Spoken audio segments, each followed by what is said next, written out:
Welcome, residents, to the Dr. DC podcast. My name is producer Richard, and across from me is the doctor himself. Hello. Each week, we talk about the weird and wonderful world of DC while fielding questions from listeners like you. Wow.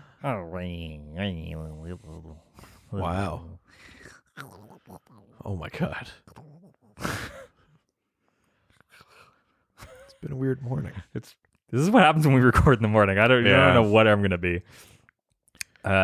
We have a review. Hey! Look at that. 5 stars. Yeah, I guess that'll do. If you only think we're only 5 stars. I guess. More stars. Yeah. I want a goddamn constellation from you. Number 103 from Podcast Addict. Just give me one more episode. Oh, wait, read it. I think I know which one this one is. From John Zadgel, who says, I discovered this podcast while convalescing.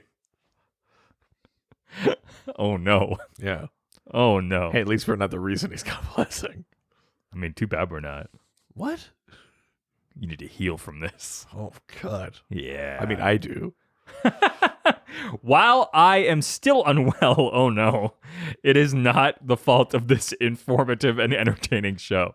You know how... Not with that attitude. Yeah. This one also came in a while ago, so John, if you're listening, I hope you're better. If you're still able to listen. I hope you're well. I hope you've recovered. I mean, if you're listening I to hope this... we haven't made it worse. If you're listening to this show, you're a little unwell. Yeah. I'm not crazy, I'm just a little unwell, I know. Right now you can't tell. Wow. But stay a while, maybe then you'll see a different side of me. How is that not one of the subbed in songs for season 1 of Supernatural? Like where they didn't have the rights? Matchbox 20 should be all through there. That's too big of a song. Right. That's it's got to be like it's got to be like Q-Tip box 12 or something like that. Like it's got to I see what you're doing. It can't be the same level. Yeah. Matchbox is too big. Do you think that the word Matchbox isn't referring to like Matchbox cars? It's talking about like it's separate words that so you only just changed match to Q-Tip, but you kept box? Yeah. Right. Yeah. Okay. Just checking. You never did those Q-Tip box races when you were a kid? Yay! Thanks very much, John. Thank you, John. Or R.I.P. I'm not sure. Thank you, John, even though it was only 5 stars. I guess. I mean, he was unwell, so he couldn't give us more. That was the most he could give. I guess. I'm so ungrateful. We go back to our first episodes, and we're just like, please review our podcast. Is anybody out there? Hello. Now we're like, oh, the platform was the reason why you could only give us 5 stars. Yeah. We just got 5 stars in from someone's medical insurer.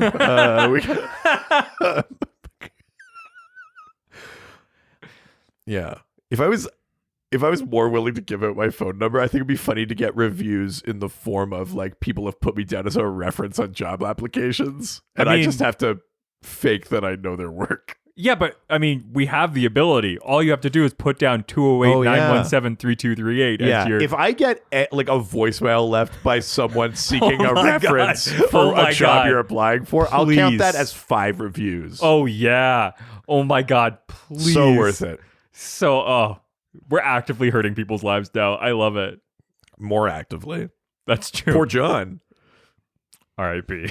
Oh, no, John.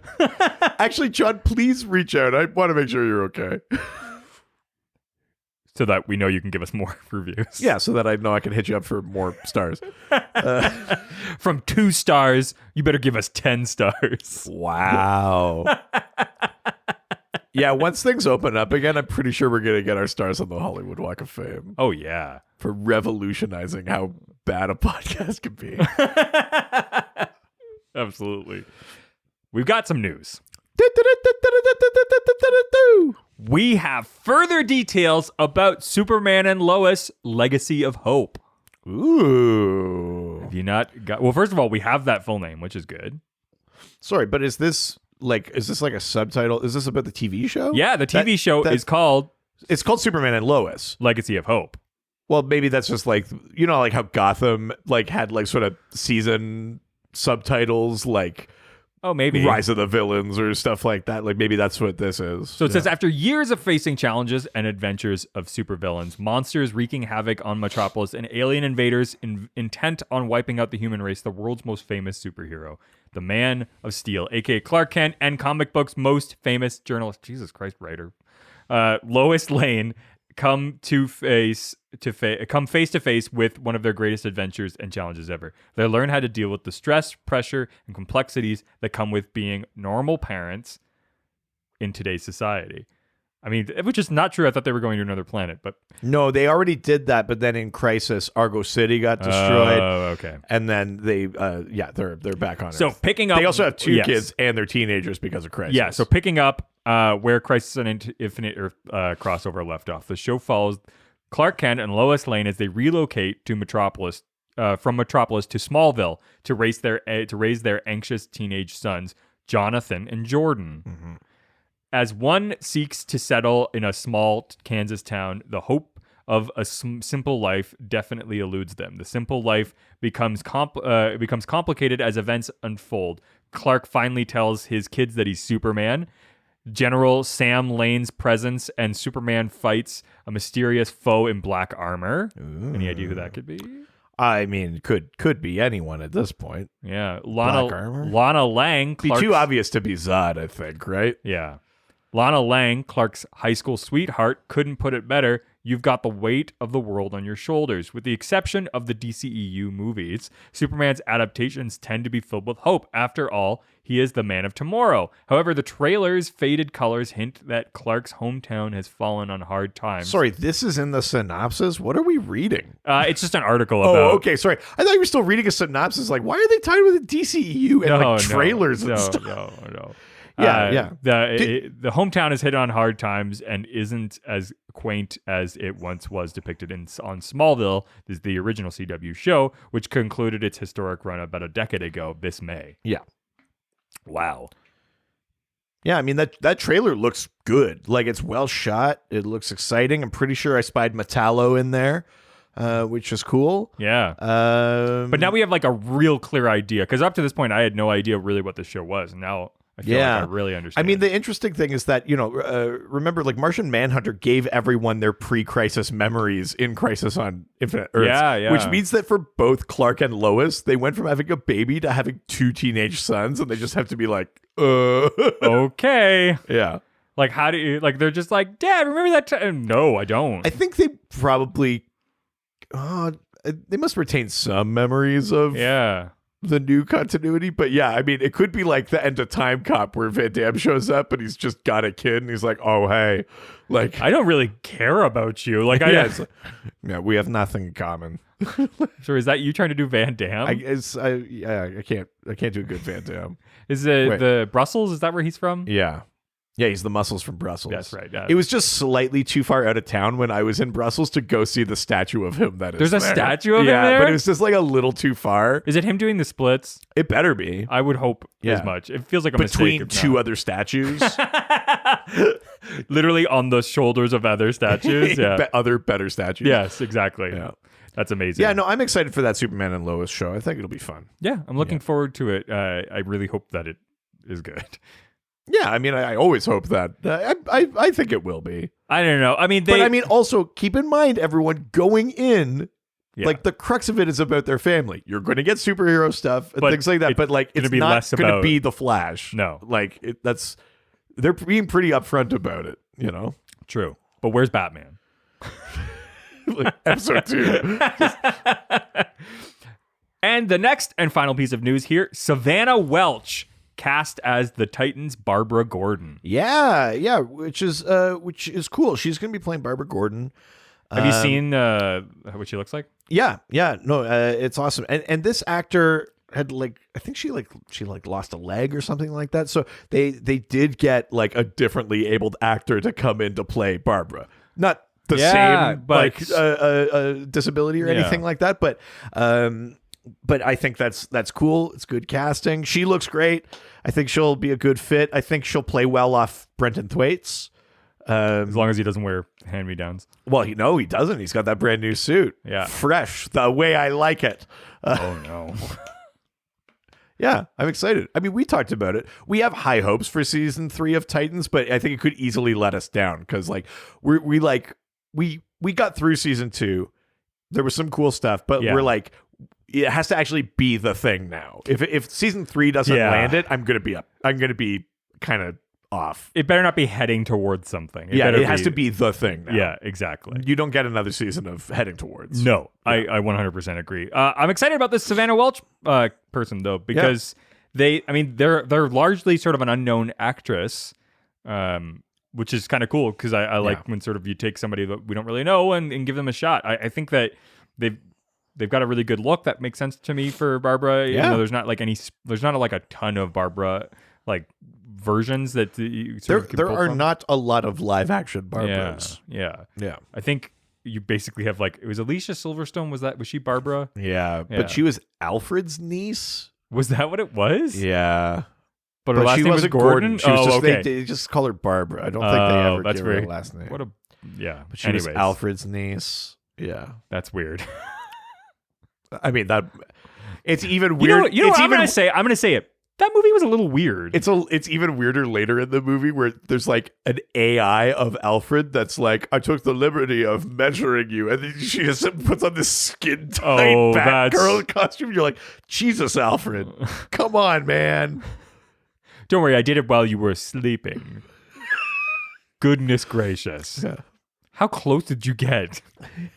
Just like, or how good is your eye? Either way, it's not good. Either way, you looked very closely. It's not good. No, not ideal. But yeah, there's not very many live action Barbaras. It'll be cool to see, like, assuming, like, maybe I shouldn't assume, but I'm assuming like an Oracle kind of version of Barbara, but maybe she's not. Or how do they get there? Ooh. Well, or, I mean, they don't even have to do that, but I guess I'm just assuming that they've cast her as Oracle.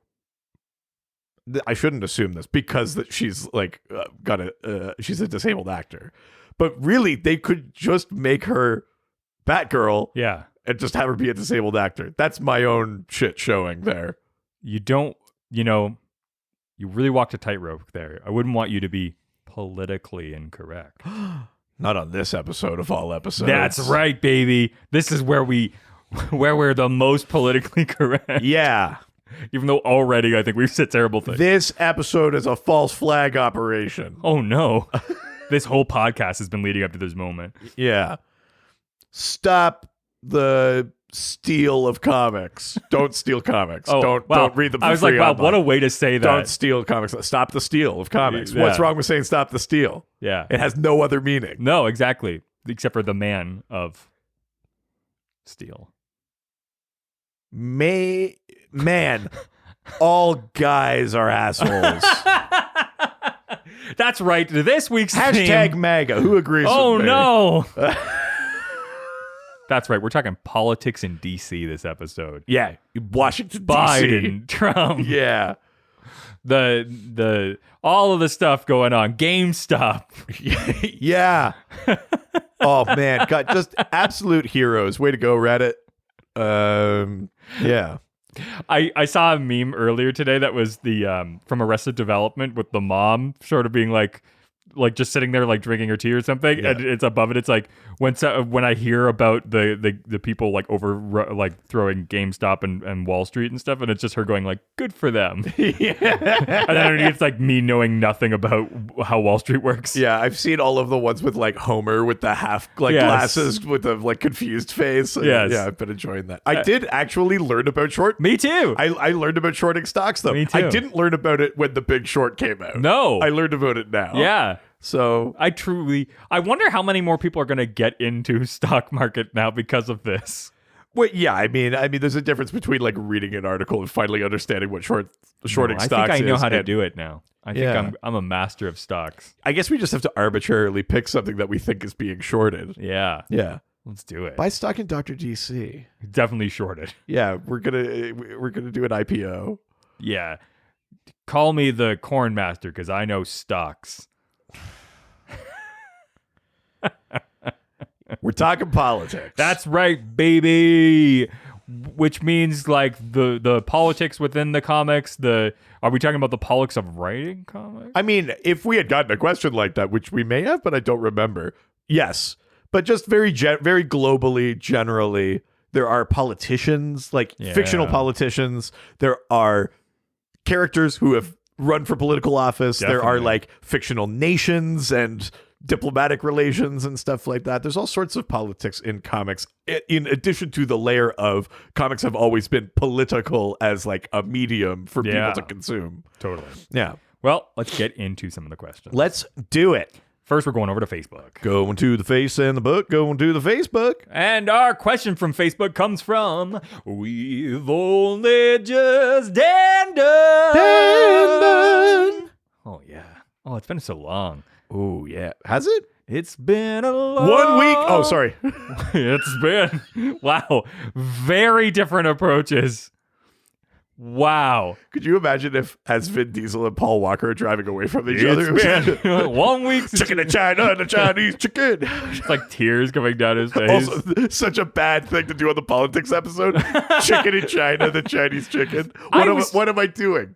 I was thinking about that line the other day, and I'm like, is it racist? Because it's not. I don't think it's like it is. So barely it's not just racist. Like doing sounds, but I think it probably, even if it's not racist, it sounds racist. Yes.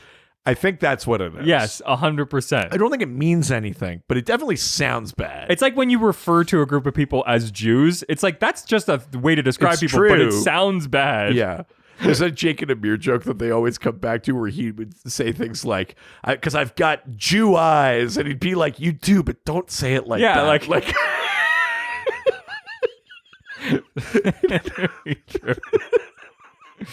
Have you watched the YouTube video of the guy who like does pop punk like versions of songs? No. He did one for 1 week and it's actually very good. I'll give that a go. It's very good. Anyways, Dan Dunn asks, can you describe how Krypton's politics led to its demise? Yeah, so the planet Krypton. Yeah. I mean, we've seen lots of different versions of it. So depending on your continuity, or if you're talking movies or which era of comics or TV shows, there's always slight variations. But there is a pretty consistent thread through all of them, which is that Krypton is highly aristocratic.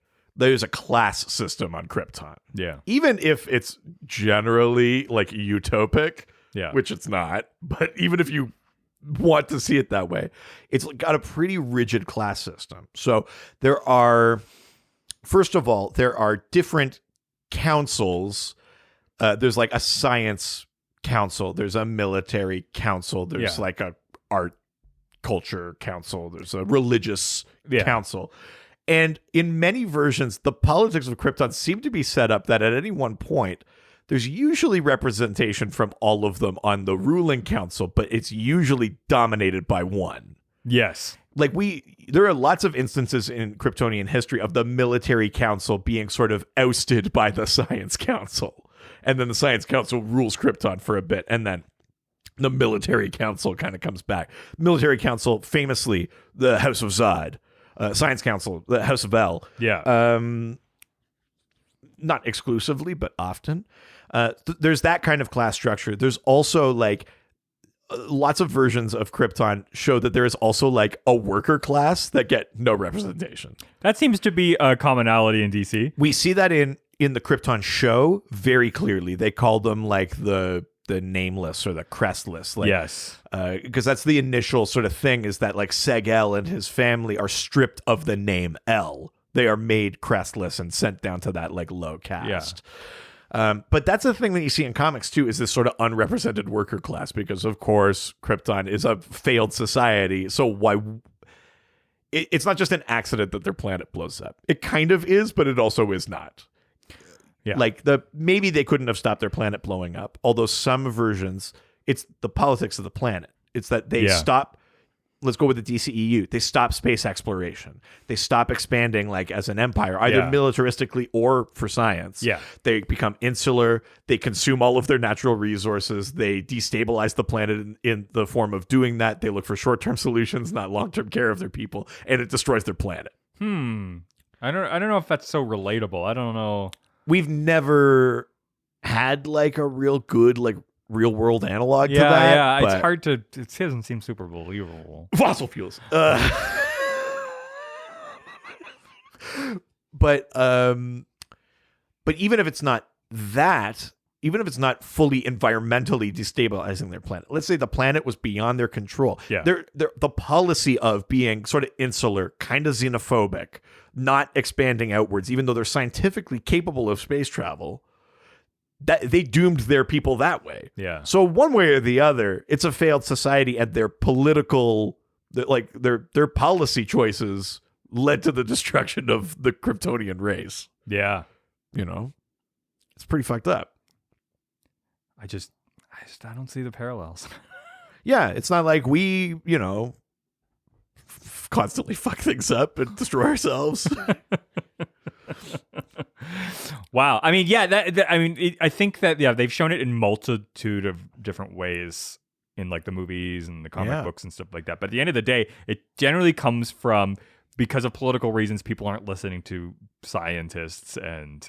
Yeah, that even just that moment of Jor-El being like, the planet's going to explode, we should try to get out of here. And they go like, no.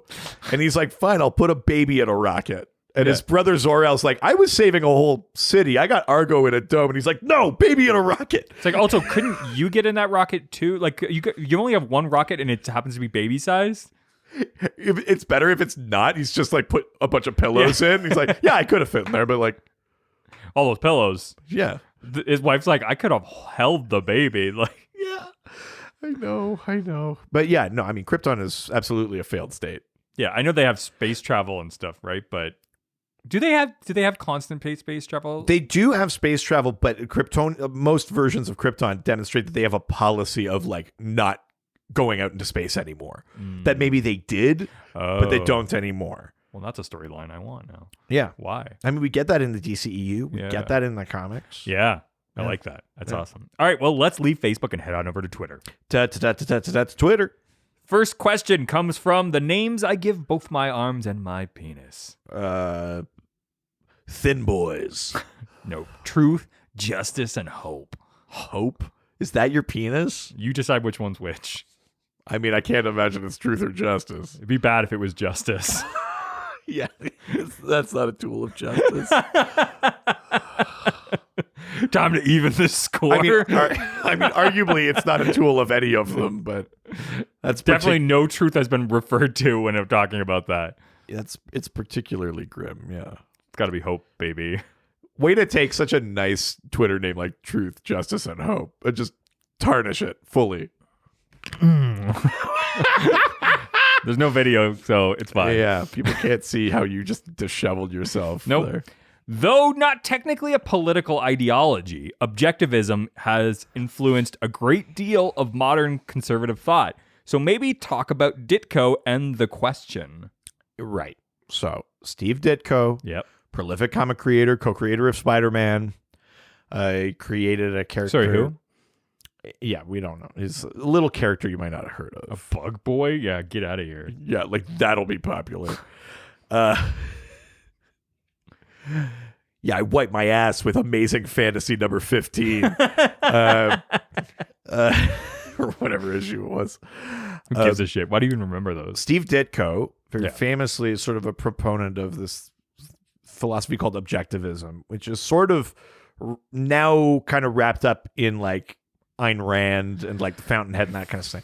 The basic proponent, I'm dumbing it down also for me here. The basic proponent of objectivism is the idea that there is an objective truth to things. Yeah. But what the philosophy gets corrupted into is that there's like an inherency to objects. Okay. That some things are just meant to be better than others. Interesting. Or just like you are good or you are evil. Yeah. And your actions don't dictate that. It's your inherency. It's objective. Oh, no.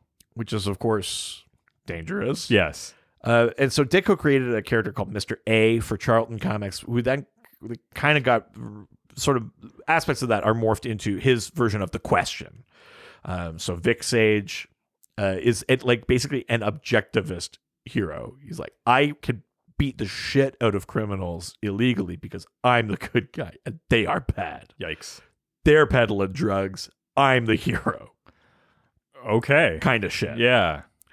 I mean, I'm being very reductive about objectivism there. It's slightly more nuanced than that. But that's sort of like the way that it kind of goes. It's interesting because I actually think there are elements of DC as a company that still kind of adhere to some very basic levels of objectivism. Like DC is all about the inherency of good or evil. Yeah. In a way that Marvel's not. Marvel is like, no, you fucked up. You're bad now. Whereas DC is like, even characters that have always been quote unquote bad, you're led to believe they are inherently good so that no matter what they do, you'll win them back. Yeah. Like Harley.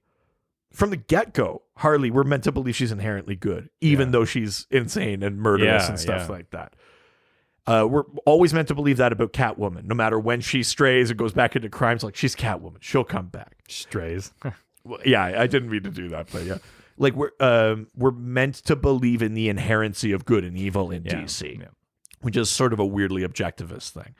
But the question kind of is mired, like Ditko's run of the question back with Charlton Comics is sort of mired in all of that kind of shit. Yeah. And then when Denny O'Neil took him over, Denny O'Neil, famous lefty, was like, I don't like that. And he even says it in interviews. He says, in the first issue of his run of the question, we killed the question. He comes back in issue 2, but he was like, that's symbolic. We basically killed Ditko's question. Wow. And then brought him back, retrained him, sent him to learn with Lady Shiva and Richard Dragon, and he took on all of these other things and he became a different character.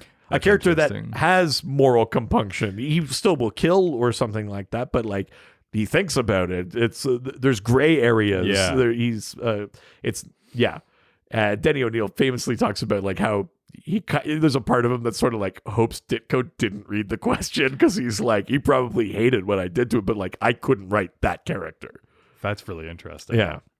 I mean, it's funny because like that's objectivism is in terms of politics is where sort of we've come to, I think, in referring to like modern day politics. Like even the left or the right sort of has to develop this narrative about the other side that they're inherently the enemy.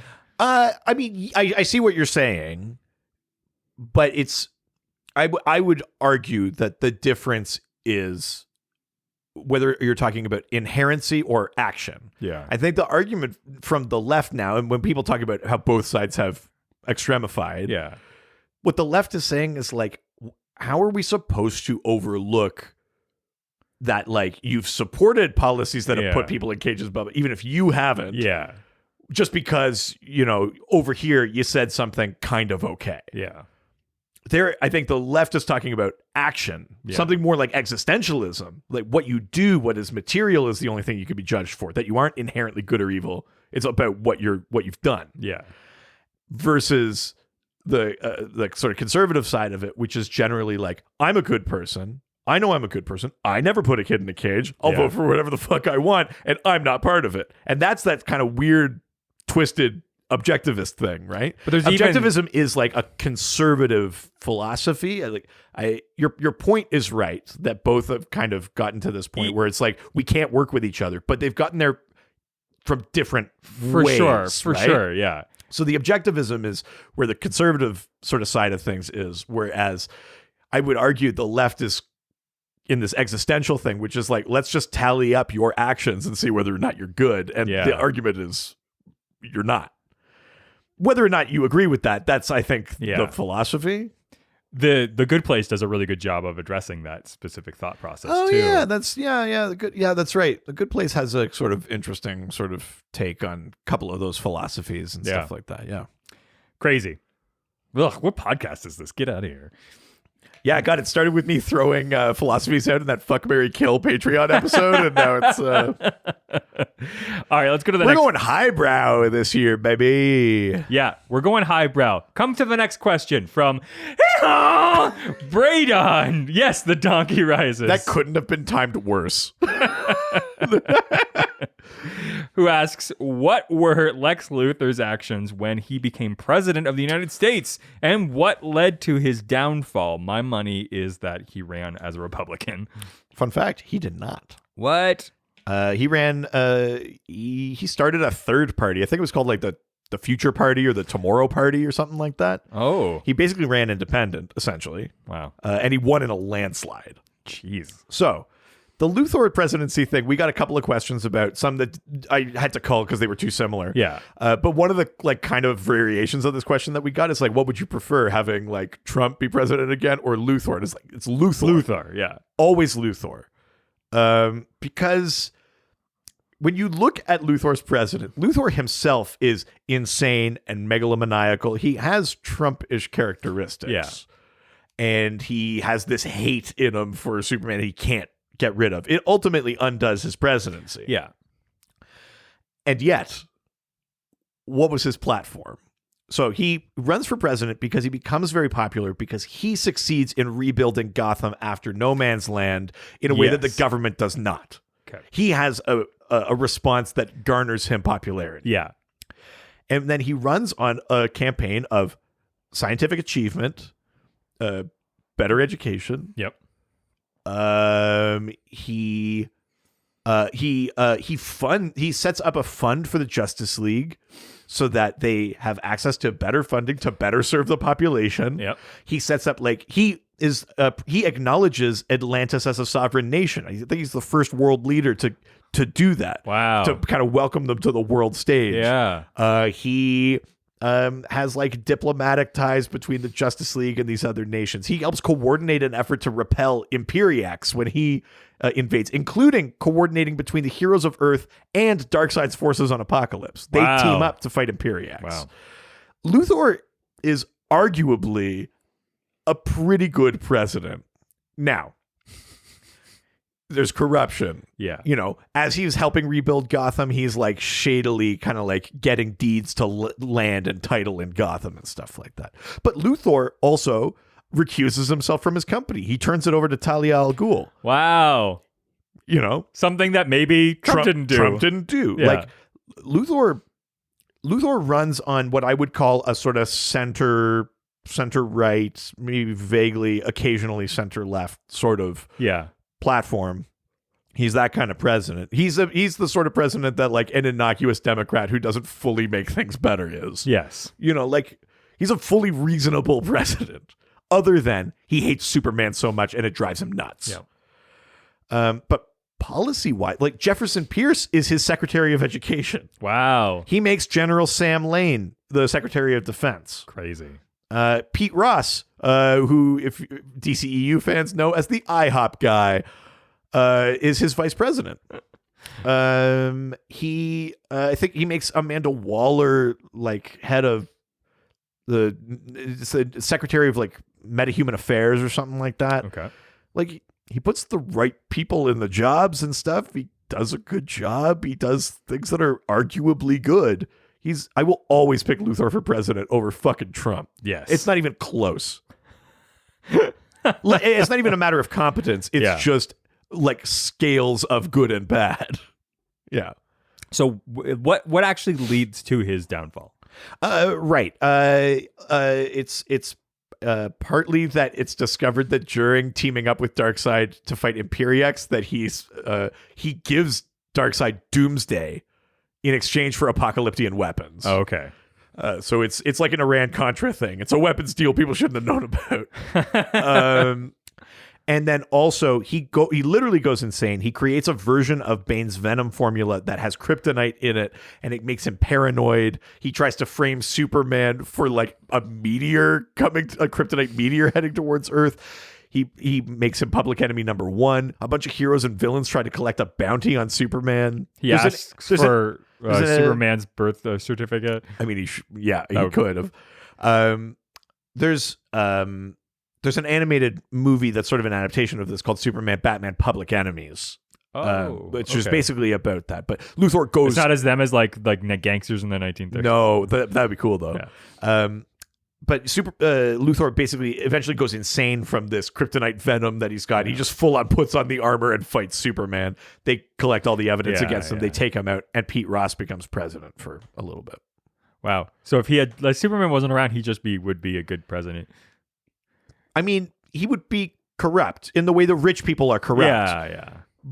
But he seems to, I won't say he's benevolent, but he seems to at least understand that like part of what allows him to be corrupt is being genuinely helpful and good. That's part of the image of Lex. He understands that in a way that like Trump, like the Trump administration was like catastrophic at like those softball politician things, which is like, you know, like read a book to a kid or like blah, blah, any president, like war crimes or not, like George W. Bush pulled that shit off. Yeah. Be like, do something fun, play catch, like do anything. The Trump presidency like famously couldn't handle softballs. Yes. Like Luthor can at least do that shit. Yeah. You know? Very funny. Yeah. All right, let's go to the next question, which comes from the Lantern Cast, who asks, how do you feel the political leanings of Denny O'Neil and Neil Adams impacted Green Lantern / Green Arrow? Denny and Neil were different politically, yet did it feel like a balanced approach to GL, to Ollie? Right. Yeah. So in that series where they team up, and it's a very political comic, and the whole premise is that you have Hal, space cop, kind of right leaning, small c conservative, and then you have Ollie, bleeding heart liberal, like full lefty, totally. Denny O'Neil is the Green Arrow side. You know, I just talked about his opinion of the question and Ditko and stuff like that. Yeah. But, you know, like Denny O'Neil is a guy who had those kind of beliefs politically. He's the creator of Ra's al Ghul, who he made as an eco-terrorist because he cared about the environment. Yeah. And he's like, I want a bad guy who's right. You know, like fair. That was his whole premise, creating Ra's al Ghul. Neil Adams, like lifelong Republican, but I mean, very vocal against Trumpism and those kind of things. He's, as far as I can tell, he's still a good guy, but just maybe one of those ones who maybe buys in more to the idea of like, well, you still got to earn it. That sort of individualism thing that was sort of like the more benign version of Republicanism. Yeah. Where it was just like, no, you got to do it yourself. No welfare, but like that kind of thing. As far as I can tell, I think the book, I think it's pretty obvious that it generally leans left, as a lot of comics do. And yet you can tell there are moments where they're like, we got to give Hal a win. It can't just be only Green Arrow telling Hal why he's always wrong. Yeah. You get some of that. I mean, that's how the book starts. It's impactful, but it can't always be that. And I think like, you know, I think that issue with Speedy doing heroin is kind of like a lob for Hal, where it's like, you've been so focused on the greater good. You didn't like, I mean, they don't say that, but you know what I mean? Like, it's kind of like you missed what was happening right under your nose. Maybe if you were a little more individualist, a little more focusing on your own family, like this wouldn't have happened. Like that one feels like kind of a softball lob for Hal. Yeah.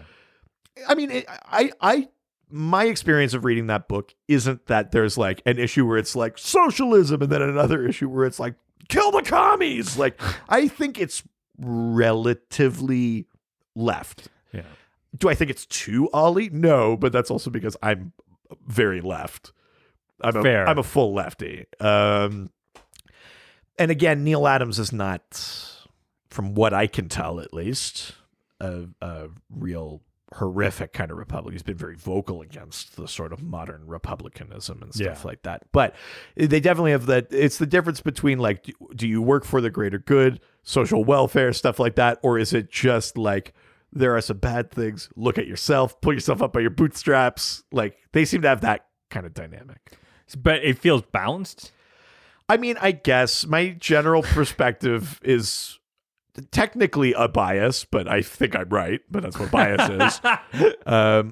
But like, yeah, my perspective is like, if I'm picking between a world where like maybe some people take advantage of the system, but everyone has what they need, I want that. Yeah. As opposed to like doing everything you can to put up barriers just in case someone might take advantage of it. Like, fair. I don't think there's I don't think the balance between left and right is center. I think the balance is still in the left somewhere. Yes. You know what I mean? So from that perspective, yeah, I guess I think the book is balanced. But if you're really looking at it, no, it's a left book. book. Yeah. Yeah. Fair. That's my opinion. Nice. Other than those moments where it's like, see, Lefty, he's a drug addict. You're too loose with the like. Other than those kind of moments, I think it's generally a pretty left book. That's funny. Yeah. All right, let's leave Twitter and head on over to Instagram. Now we're going to Instagram, take some questions and answer them. First question comes from Obededi98. I think it's Obadede. Obadede. Yeah. 98. Who asks, is the Justice League sponsored by the UN or are they independent? There is a Justice League sponsored version of, a UN sponsored version of the Justice League. That's the Justice League International. That's a UN Justice League. The UN also sponsors a team called the Global Guardians that has like representatives from different countries. You might have like Rocket Red or Crimson Fox or stuff like that on that team. The JLI, at least versions of it, are UN sponsored, which means I guess some of their infrastructure is supported by nations. It could be in the form of cash or a base or stuff like that. But not all versions of the Justice League are. In general, most versions of the Justice League, or many, I should say, are, you know how like in the MCU movie, I'm just using this because it's a readily available example for people. Okay. You know how in the MCU movies, the Avengers like exist, they're clearly on American soil because it's Tony Stark, but they're like a private company. The government kind of ignores them. I've never watched those movies. The government kind of ignores them until they can't. Yeah. Kind of, they're a private company, but they don't sell anything. They're just working off the money of a benefactor. Yes. The Justice League's basically that. They're a private enterprise. I mean, the Hall of Justice is in DC, but part of the reason they have the Watchtower not only is to monitor for space threats, but also because it's like not in a political boundary. Yeah. It's part of the reason they have the Watchtower is that like they are beyond jurisdiction. Now that's also the thing that like separates them from us. They kind of puts them in that like God status. International waters. Yeah. It's the God status. It's the argument that Green Arrow makes in that Denny O'Neil series, which is like, you're so busy like punching asteroids. You're not like doing anything for these people that got kicked out of their tenement or whatever. Yeah. There's problems with how the Justice League operates, but for a lot of them, they are independent. Sometimes governments assign a liaison for them. You know, Steve Trevor in the New 52 was like the Argus liaison with the Justice League. There's a Justice League Detroit that I think was like set up by the government at Aquaman's request or something like that. Aquaman led that team. I don't know why he led a team at Detroit. The only water he gets is fucking like Lake Detroit River. The Detroit River, like Lake Erie. Yeah. Oh, God. Not ideal. Lake Erie, which famously caught fire once because it was so fucking full of garbage. Yum. You know, like, so the short answer is there are some interpretations of the league where it's like, we need more accountability, or we need more infrastructure, or we need more global participation. And that's where you get like the UN or a couple of governments or something signed up. And the Global Guardians are like that too. And then you get other versions of the Justice League where it's just like, she's Greek, he's Atlantean, I'm from Kansas, and we're going to do whatever the fuck we want. Yeah. Try to stop us. You know, they do it for our good. But if you really look at it, it's like they're kind of like a rogue nation a little bit. They don't occupy a particular territory, nor do they answer to anyone. That's why I like The Boys so much. I think that it really addresses that specific thing. I mean, The Boys thing is scary in the way that super team is corporate owned. Yeah. It's corporate sponsored, not state sponsored. Yeah. And that's the whole conflict in The Boys, is like the government being like, we can't have them in the military. They answer to corporate masters. Like that's the conflict of that, which is fascinating. Yeah. And then, I mean, if you look at... There are corporate super teams in DC too. Like Booster Gold set up one called the Conglomerate for a little bit. Like those also exist. There are also other state sanctioned teams, like the Great 10 in China. That's a state sanctioned team that includes August General in Iron. It includes Perfect Accomplished Physician, some other characters like that. There's the Rocket Reds in the Soviet Union, now Russia. That's a state-sponsored team. Yeah. You know, Doomsday Clock showed showed like a metahuman arms race where every country tried to start a state-sponsored team. Yeah. Where you had like the Doomed was the name of the team from India, and it had like Animal, Vegetable, Mineral Man, and some other characters on it. Yeah. Yeah. I mean, a great way that the MCU addresses that is within Civil War. Yeah. Which is literally just about like what happens when they go too far and the government has to like step in. Yeah, and I mean, and I mean, it's even clearer there because it's like most of you guys are American. Like we've really dropped the ball here. We just let you run into another country. Like we can't do that. Yeah, exactly. Awesome. Yeah. Let's go to the next question, which shares a lot of attributes of there's a Tupperware in the fridge at work that I'm not 100% sure what it is, but it's been there so long I can't figure out what it is anymore. You could get rid of it. Yeah, it comes from the Cursed Blob. Very nice. Who asks, could you do a quick recap of Kandak's relationship with the rest of the world? Do they have political allies? Yeah, I mean, it's funny. So is this like a Black Panther kind of situation with Wakanda? Kandak, no. It's not like a secret nation. Okay. Or Kandak is Black Adam's nation, sort of Egypt adjacent. Okay. And Black Adam is the political ruler of Kandak. Yeah. Because when he was first chosen as champion, he overthrew the tyrant rulers. Yes. And was like, I will protect my people. I am the ruler of Kandak. And forever, and you can't vote me out. Yeah.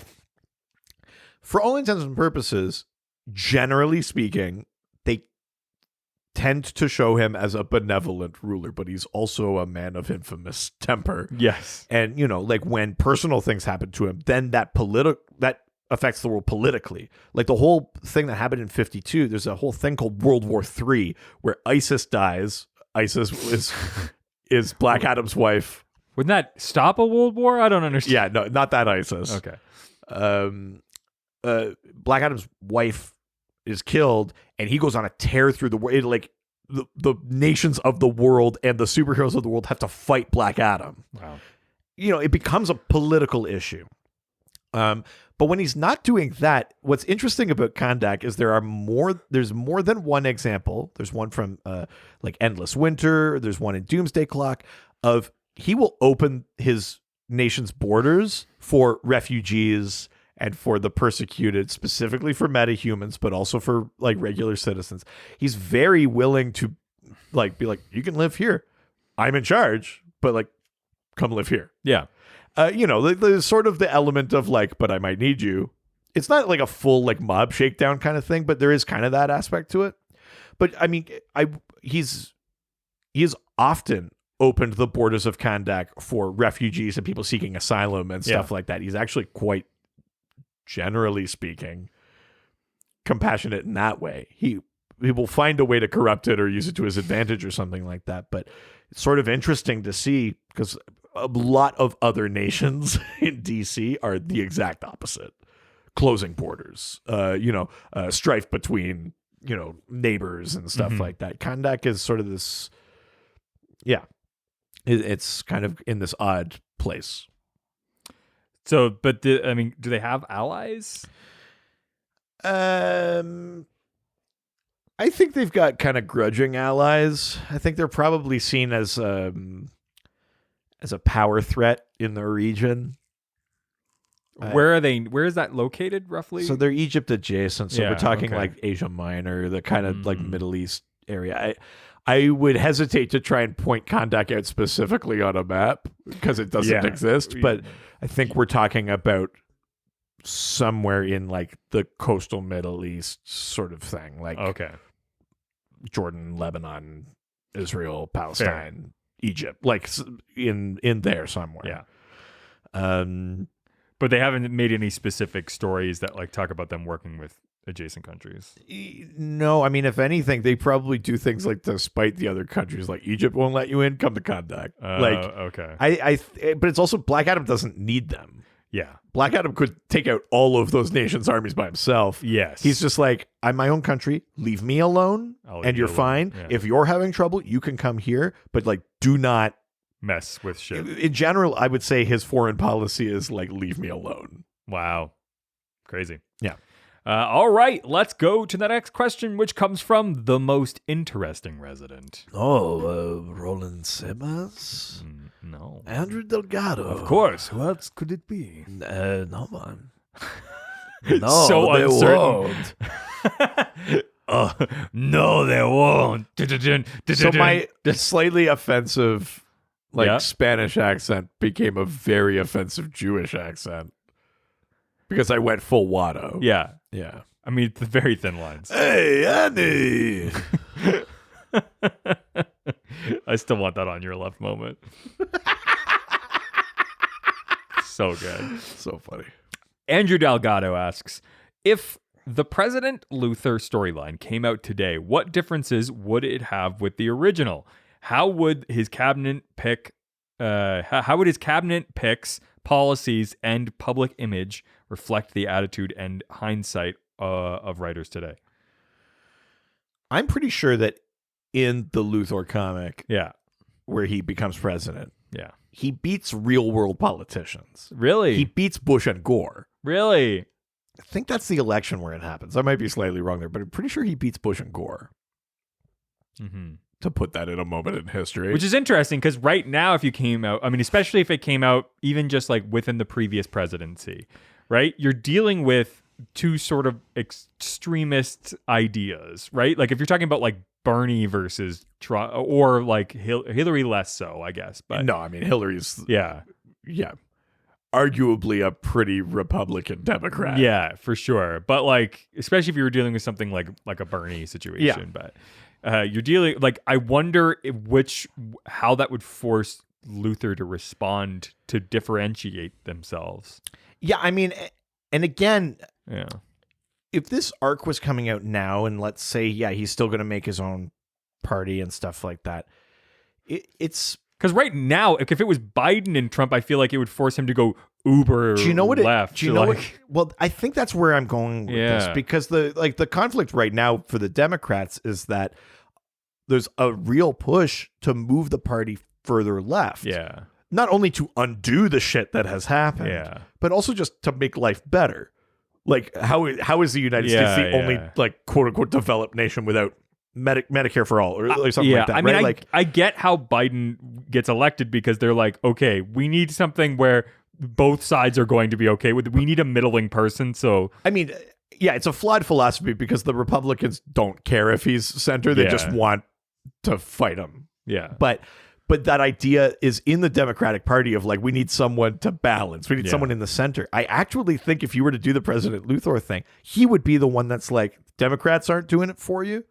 I've got the money. Yeah. I'll make this happen. I've got the power and the influence. You vote for me. And like, I could see Luthor tried to position himself as like the party of the Bernies, the AOCs, the stuff like that. Where but he's like, got the money to be able to actually like. He's like, pay for if Congress won't do it, I'll do it. Yeah, like, you know what I mean? Which is a bit of that Trump thing, which I think people who would vote for him could respond to. It would be kind of fascinating because he would have some of the personal characteristics of Trump, not like being an idiot and a racist and stuff like that, but the platform of like, I'm a business person who has lots of money, but actually the outside thing, or the like all of those things that Trump purports, but I think Luthor is more. Yeah.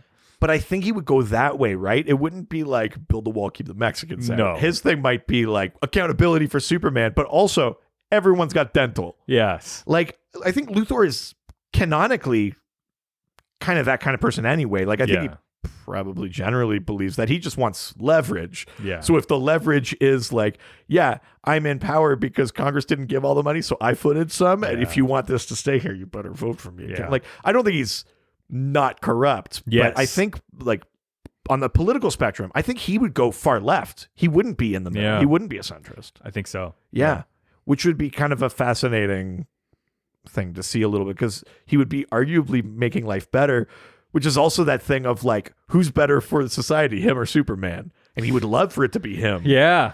But of course, it's always going to come at a cost. But it's that thing where they always butt up against, where Superman's like, you could just be the hero. Yeah. Like, you could be better than me. If you would just let this fucking thing go, you would be better than me. Yeah. Like, I would not need to exist if you were doing that much good. I think it's the heart of like all those great Luthor stories would be something like that, you know? Totally. Yeah. That rules.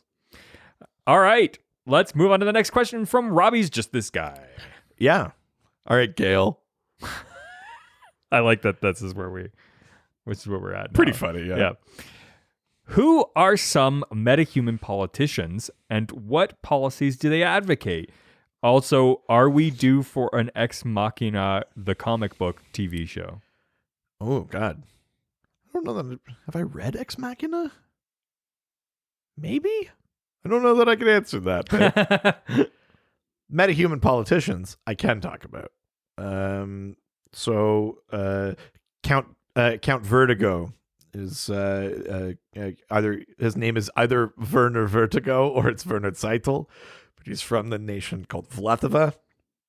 It's an Eastern European nation. It's clearly like a aristocratic kind of pseudo monarchy sort of thing. The current continuity, I'm a little shaky on the state of Vlatava, although we did go to Vlatava and see Count Vertigo in a relatively recent Wonder Woman comic. But at one point, most of Vlatava was destroyed by the Spectre. So he didn't actually need to enact very many policies because there wasn't really a country.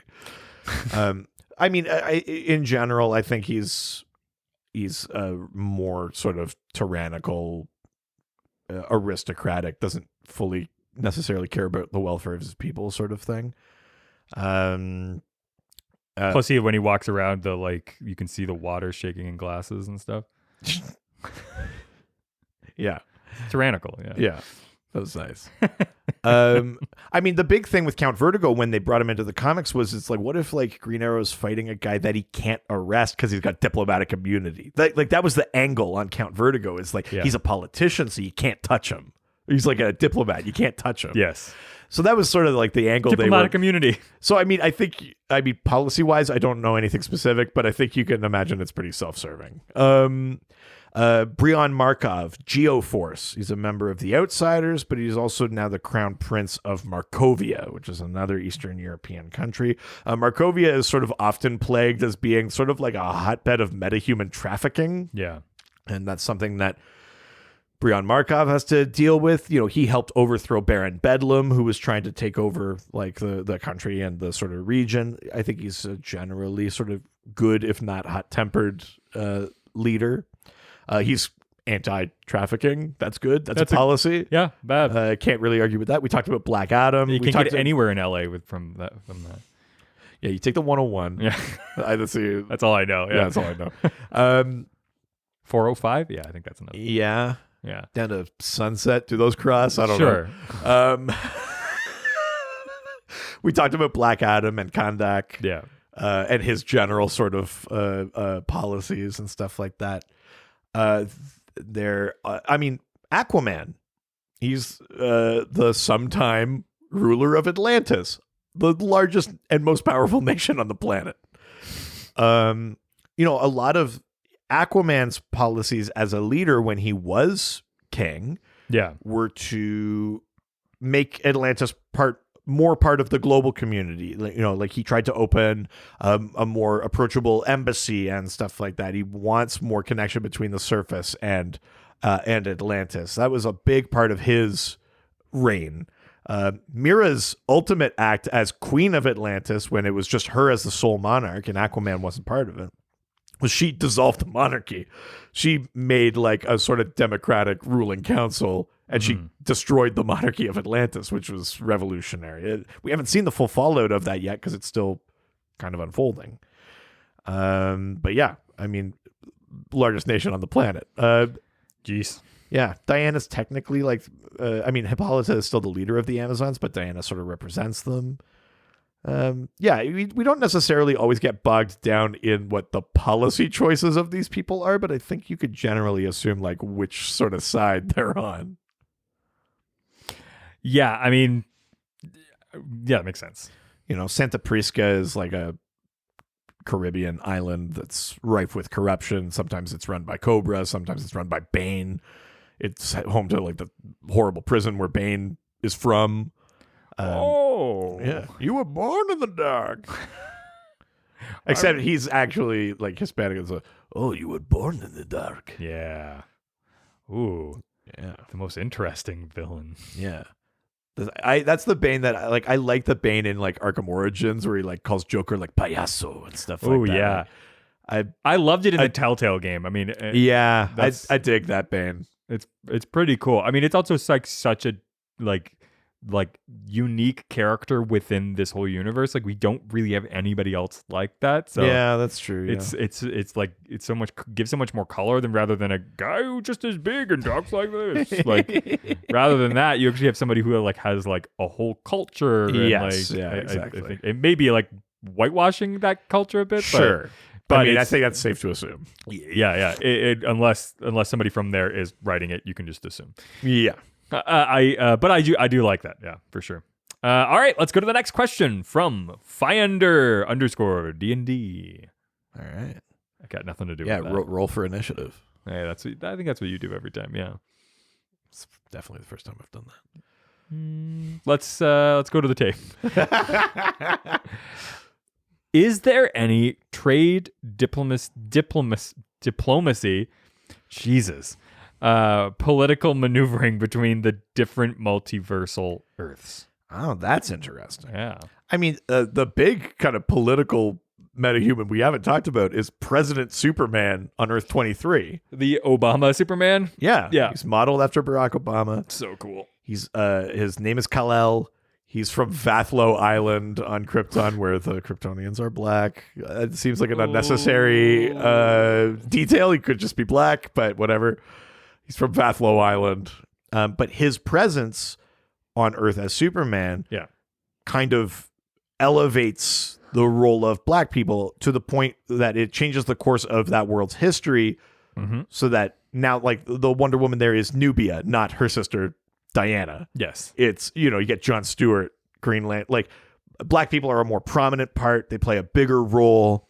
It's not like the Black Earth. Bruce Wayne isn't black there, but the societal role and acceptance of black people is different on Earth 23 than here. And he is he's Calvin Ellis, president of Earth, but also secretly Superman, because he has not fully blurred that line of being like, I'm Superman and your president. No, I'm never invoking that. As far as I know, there is no formal legal trade between nations on parallel Earths. Yeah. Part of that, I think, is like I think the various Justice Leagues of different Earths probably want to restrict that technology a little bit. We don't want everyone just parallel Earth hopping. It's probably also very difficult to do, maybe not cost effective. Also, I just don't know that people have made those contacts. There are obviously like trans-dimensional deals happening. We've talked before about like Intergang gets apocalyptic weapons and stuff like that. Like there's a black market that certainly I think you can reasonably assume deals between Earths and between realms and stuff. But officially, like a nation to a nation, I don't think so. It would be a neat thing to explore. I think that would be cool. But so far as I can figure, no. Yeah. Cool. Yeah, I'd definitely read that. Yeah. I mean, who might kid? I mean, especially with that Earth, right? Yeah. Like, it would be kind of fascinating to be like, this is an Earth where like things are going pretty well. Maybe we could trade. Maybe we could learn from you. Stuff like that. Yeah. They do a good job of that in the show Fringe. Oh yeah, right. Yeah, They yeah. talk all about that. Yeah. All right, let's leave Instagram and head on over to Reddit. Where everyone's nice and no one's ever mean. Not even once. The first and only question from Reddit comes from I Am Wallpaper.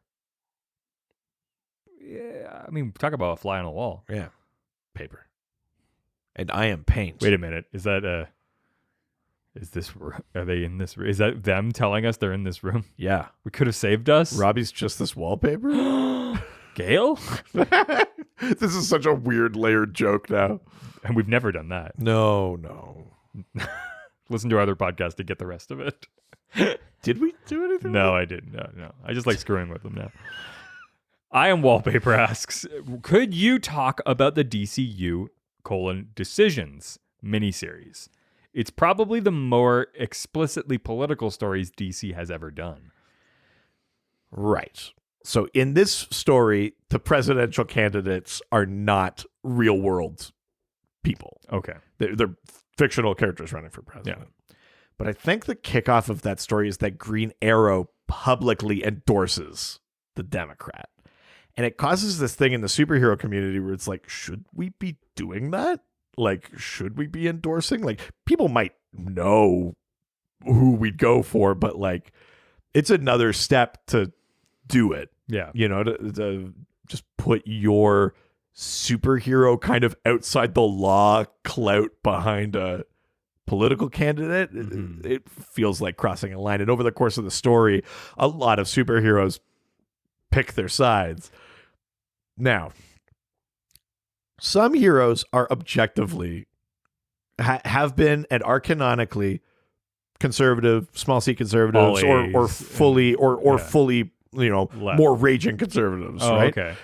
There are characters that are that. I'm not saying there aren't. Yeah. But that Decisions miniseries makes a fair number of people Republicans, and I think it's because generally comic books are left-leaning and they're trying to like look fair. Oh, okay. It's the equivalent of when we're like, well, let's hear the other side of why we should put refugees in cages. Yeah. Which is like, there is no other side, but like, okay, it's like a false fairness balance kind of thing. Fair. Because like, for example, like, I think Wonder Woman endorses the Republican in that one, which is like, that doesn't seem right. There's characters who, maybe not in that series, but just in other ones, like Wally, I think is canonically, or at least has been canonically, conservative. When he was in the Teen Titans, I think he's actually conservative. That doesn't to make sense put to him me. like at odds with the rest of the team. I guess, but stuff. that doesn't seem like. But it's also a different. I mean, it was a quote unquote different breed of conservative. So. It's also not like modern day Wally either, right? Yes, Wally now I don't think would do the same thing, but it's also a Wally that like goes away to like find inner peace is not the. Yeah, it's a weird choice. Yeah. Frankly, in that Decisions book, some of them don't make sense to me. Batman endorses the Democrat, which I think is not what Batman is, but what he'd like to be. Like, I could see him endorsing a Democrat while not fully necessarily believing in. Yeah, he's just keeping up the image. I mean, I don't even think he's doing it as like a I think it's aspirational for him. I think he would love to be, but he gets mired down in the like, but I do what needs to be done kind of shit, you know? Yeah. Like, yeah, that series is odd. I do feel like they make a lot of people vote for the Republican just so that conservative comic book readers don't like flip their shit as they're wont to do. Conservatives? Why is Wally black? Or like whatever stupid fucking, you know. Yeah. It's a fine series. It is very explicitly political because it's about superheroes wading into politics. But I don't know that it's like great. You can read it online though. Yeah. Yeah. Do you have it, or is it you just? I've read it. Like I have it digitally, but yeah. I mean, it's fine. Who's behind that book? Oh God, I actually can't remember. It's only 4 issues though. Yeah. Again, it feels like more of like a stunt kind of book than anything of real import. Even though there are things that could be kind of heavy, big. Yeah. Things. It kind of just feels like it's just off over here. Fair. All right, well, let's leave Reddit and head on over to the Doc Score. Oh, shit. I didn't think of a song to do for that. Wait. I love Doc Scored. Put another Doc in the score now, baby. I mean, there's been a musical connection to this from the beginning of this episode, and you didn't do it. What? Doc Scored, you are going to the Doc Scored. I was trying to do classic rock, but yeah, you're right. I could have just done the New Radicals. You only dock what you scored.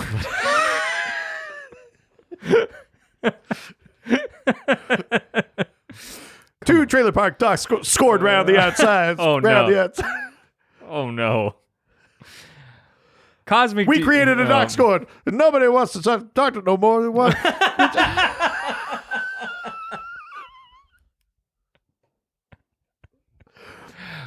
You good? Yeah, I think so. First question comes from our favorite spacey, sexy texter. Don't do it. Don't do it.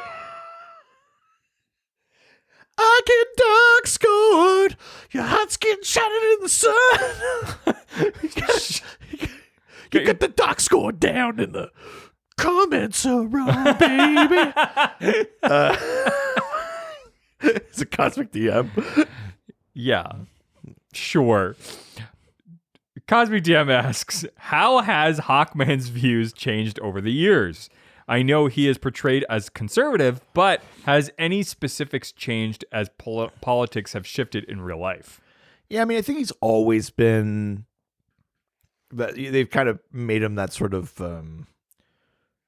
gruff, do-it-yourself. Like, again, that individualist kind of conservative thing. But then they really pushed him further right than I think he was initially. They moved him more that way. Partly it happened in the Silver Age when they made him like another kind of space cop.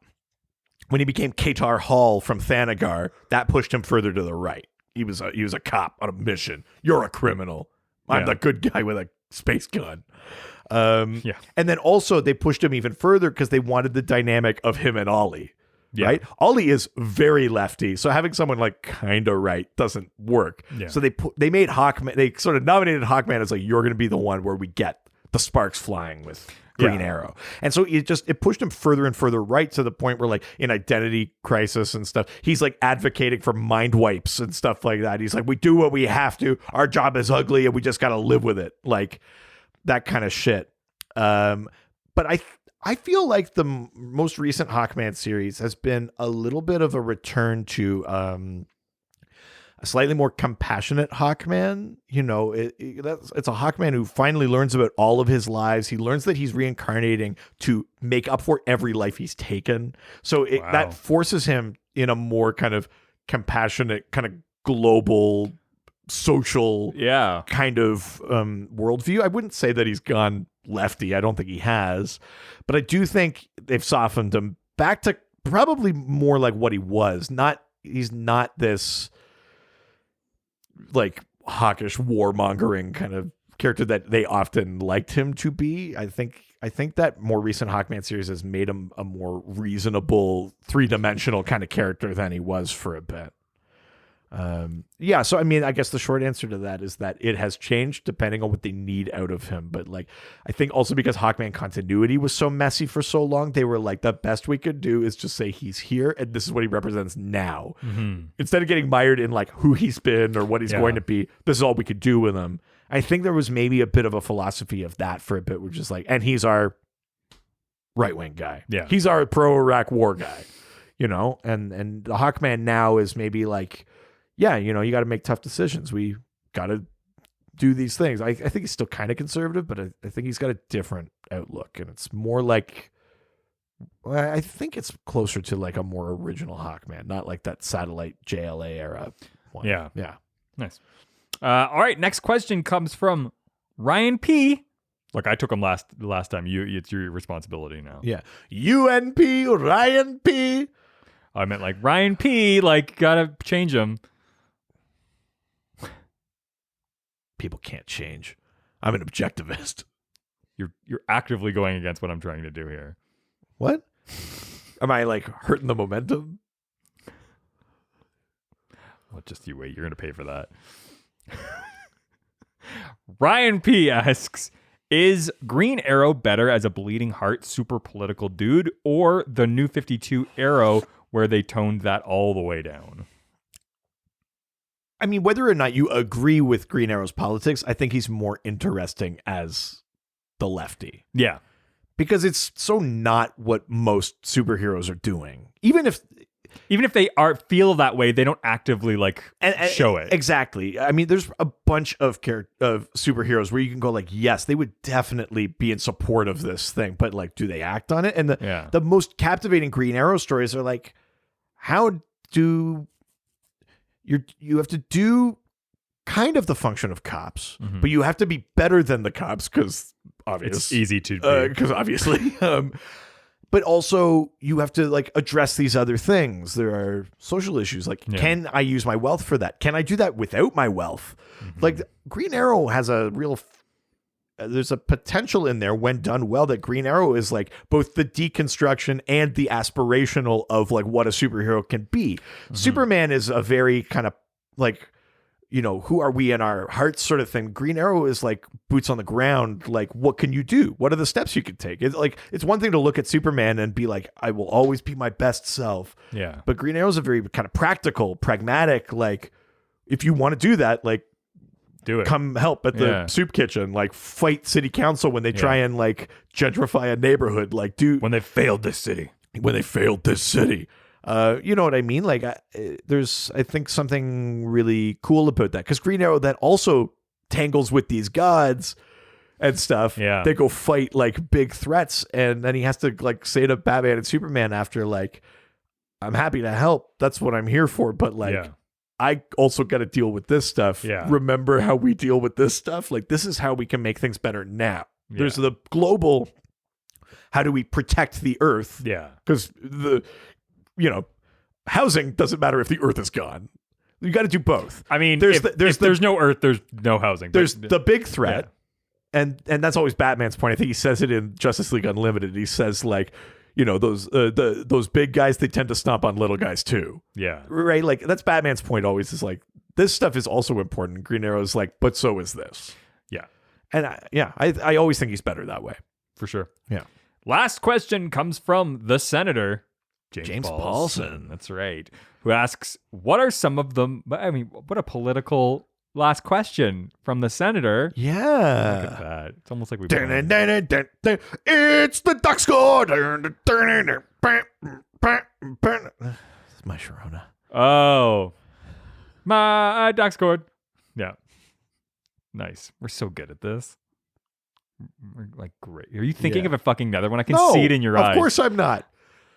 Ducks through the score, and you're to blame. You gave Doc Scored a bad name. I shouldn't be using all of these. I know. Really, there's only so many songs you can sing. Yeah. Dox me like a scored a cane.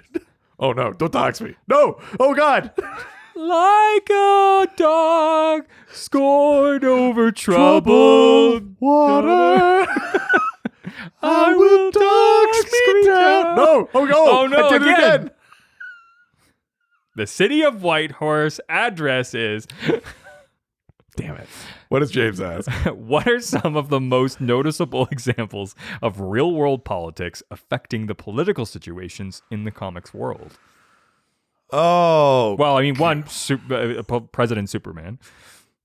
Yeah. I mean, the idea of modeling a character after Barack Obama is sort of that's just an example there. Yeah.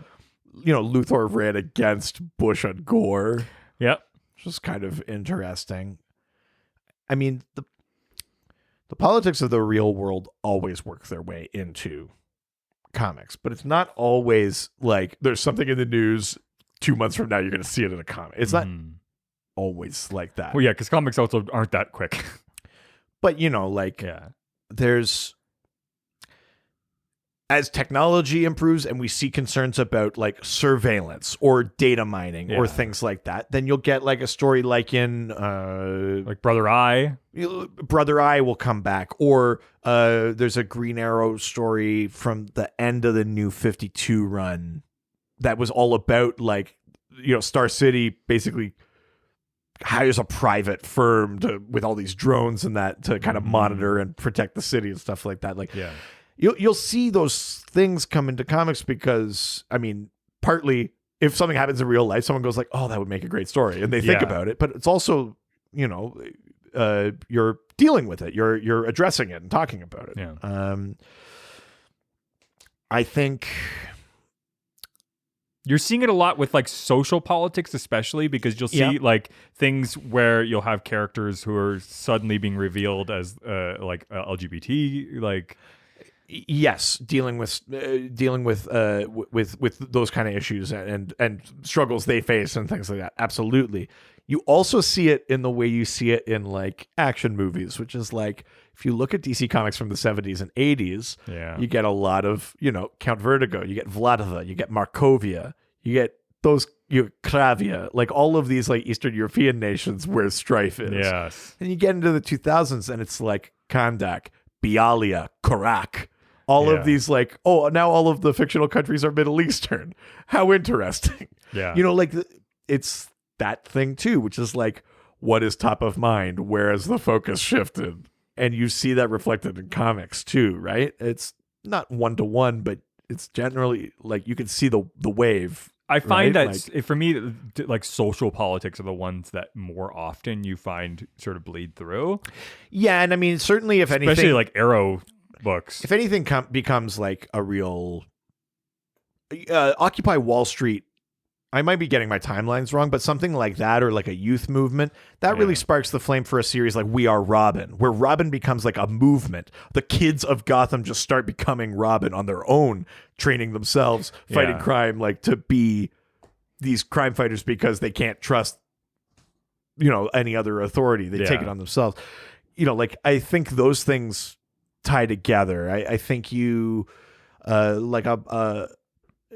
think you could see something like a Black Lives Matter, stuff like that, maybe finally tips the scales and gets John Ridley, the writer, thinking about how he would retell stories. And that's where you get like the other history of the DC universe and talking about like these people of color and women and characters and revisiting canonical moments, but from their perspective. Yeah. What's the secret history, the history that we have whitewashed of these characters, right?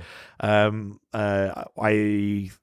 get a slogan, things like a Make America Great Again. You'll see that kind of used in a story where someone will say like, we're going to make Atlantis great again. I think they might have even used that, right? Totally. Like, so it'll go from very topical kind of silly things like that to very meaningful things like the other history, you know, you totally see those things all the time. It's not always one-to-one, like there is a school shooting, here's a school shooting issue of a comic. But I think when something is out there, like I'm waiting for the wave of Trump stuff.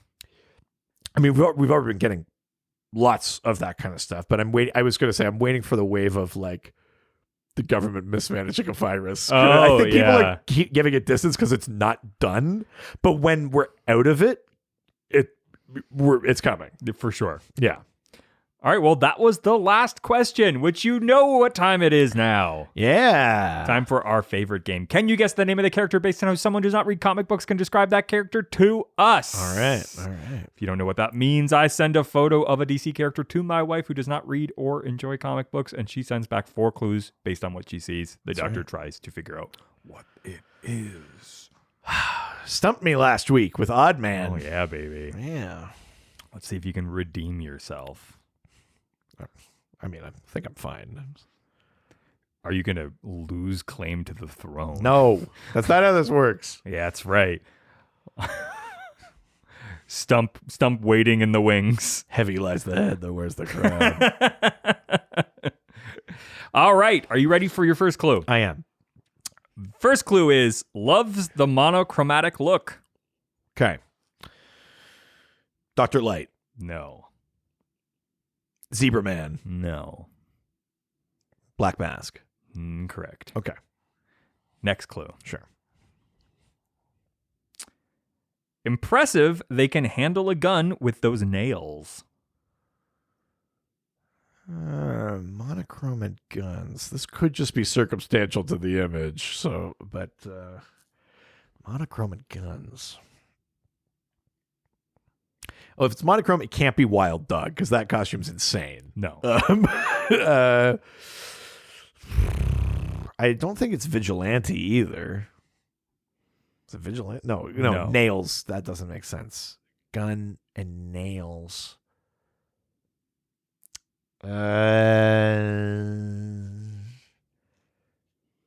Monochrome. I mean, Silver Banshee doesn't use guns. Nope. No, I need another clue. Oh, all right. Apocalyptic evil prison warden.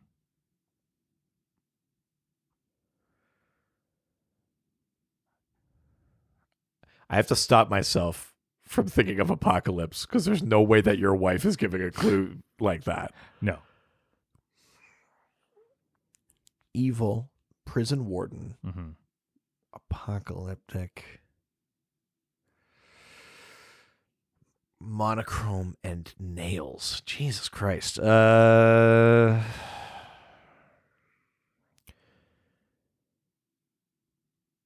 It's not Jesus. It's not like Zod or Feora. No. It's the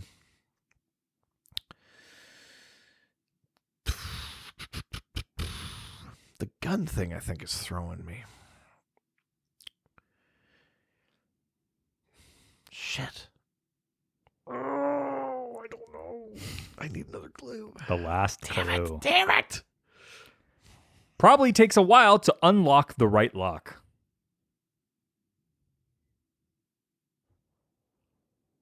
It's not the key. It is the key. I was going to say, because we already did what's his fuck, the master jailer. Yeah, no. Yeah. It's the key. The key. There you go. The key, first showing up in 1965, is a supervillain and enemy to the Justice League.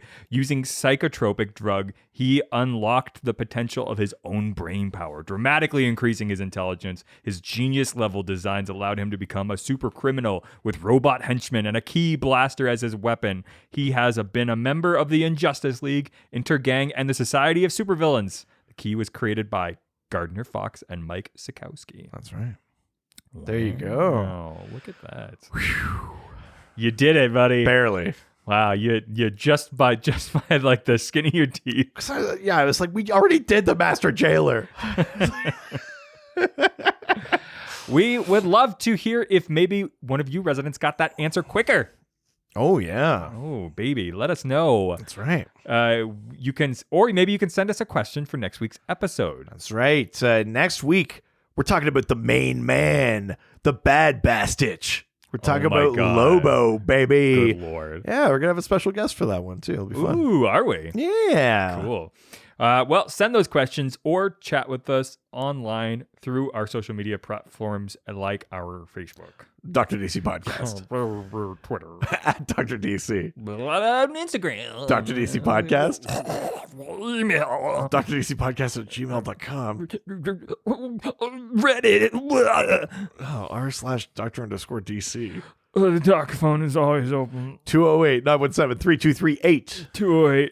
208-917 DCEU. If you're nasty. Oh, it's so nasty. Or go to our website. Did you get food poisoning from listening to this? DrDCPodcast.com.ca. It won't stop. What also won't stop is all the reviews we get. Bad segue. Bad, no, not diarrhea reviews. What I ate wasn't 5 stars, that's for sure. Yeah, it's coming. It's all coming out of your 1 star. We got one Jesus brown Christ. star. Jesus Christ. Yes, keep sending your reviews. If they're not on Apple Podcasts or Facebook, take a picture, take a screenshot, send it to us so we know that you did it. But wherever you review us, it helps. There's all those algorithms out there, and it helps people find us and get new people listening to the show.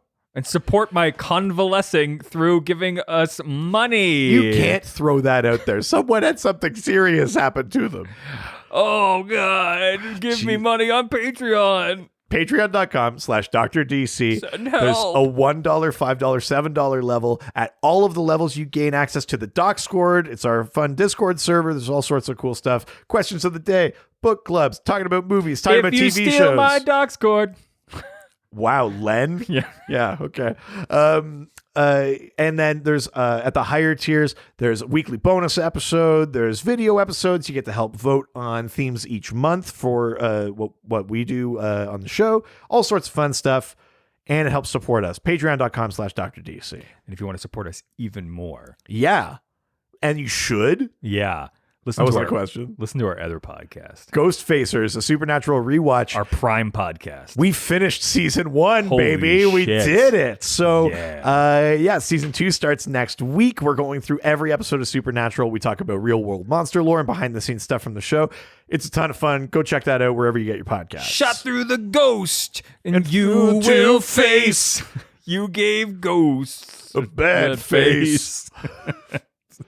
Ciao, ciao. Adios. All the superheroes, they always fight for what is right. Live with danger and adventure, they are men of might. This was a Brain Freeze podcast.